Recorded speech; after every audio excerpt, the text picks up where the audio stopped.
इंसानियत ही इंसान को इंसान बनाती है। स्वच्छ पानी, खाना और खुली हवा, रहने के लिए घर एक इंसान की बुनियादी जरूरत है। एक समय वह भी था जब यहूदियों के लिए बुनियादी जरूरतें मैसर नहीं थी और उनकी हालत एक कुपोषण के शिकार मरीज जैसी हो चुकी थी। उस समय इनको गले लगाने वाला फलस्तीन था। फलस्तीन ने इन्हें हर वो चीज दी जिसकी इन्हें जरूरत थी। लेकिन आज दुनिया देख रही है कि इन लोगों ने फलस्तीनियों पर उन तमाम चीजों पर पाबंदी लगा दी है जो इंसान की बुनियादी जरूरतें होती हैं। लाइट कटी हुई है, न पानी है, न खाना है। घर तो पहले ही छीना जा चुका है और ये मानव अधिकारों का खुला उल्लंघन है। आज बात करते हैं उस बॉर्डर यानी बाड़ की जिसे इजराइल ने फिलिस्तीनियों के लिए लगाया है। आइए जानते हैं इस बाड़ यानी कांटेदार तारों भरी इस बाउंड्री की हकीकत क्या है। इजराइल ने पीढ़ियों पहले दुनिया की सबसे बड़ी खुली जेल का निर्माण किया जिसका मकसद गाजा के अंदर फंसे लाखों फलस्तीनी शरणार्थियों को रोकना था जो कि अपने घरों को लौटने के अधिकारों की मांग कर रहे थे। इजराइल ने 65 किलोमीटर लंबी यह बाड़ बनाई है।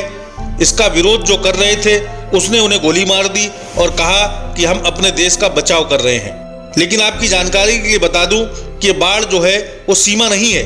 ये इजराइल ने खुद लिखित रूप में कहा था 19वीं सदी में जब इजराइल और फलस्तीन मुक्ति संगठन ने ओस्लो समझौते पर हस्ताक्षर किए थे। इजराइल ने कहा था कि गाजा पट्टी के बाहर बाड़ द्वारा सीमांकित रेखा केवल समझौते के उद्देश्य के लिए आधिकारिक तौर पर होगी और इसके सबूत आज भी मौजूद हैं जो बताते हैं कि लगाई गई ये बाड़ सीमा नहीं है। अहम बात बस ये है कि इजराइल गाजा को एक ऐसा अलग देश बनाकर दुनिया को बताना चाहता है जो कि सिर्फ इजराइल का विरोध करने के लिए ही अस्तित्व में है। 2010 में गाजा को एक बड़ी खुली जेल कहा गया।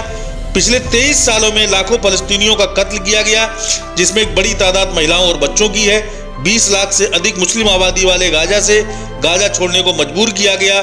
इजराइल और उसके कब्जे वाले पश्चिमी तट पर जाने के लिए इजराइल ने बाड़ लगाकर गाजा में जाने की सीमा को सीमित कर दिया जिससे उन तक बुनियादी जरूरतों की चीजों तक पहुंच नामुमकिन हो गई। गाजा में रहने वाले 2/3 से ज्यादा लोग पंजीकृत शरणार्थी हैं। उनके परिवारों को 1948 में यहूदी संगठन द्वारा उनके घरों से बाहर निकाल दिया गया और उनके घरों पर कब्जा करके इजराइल बन गया।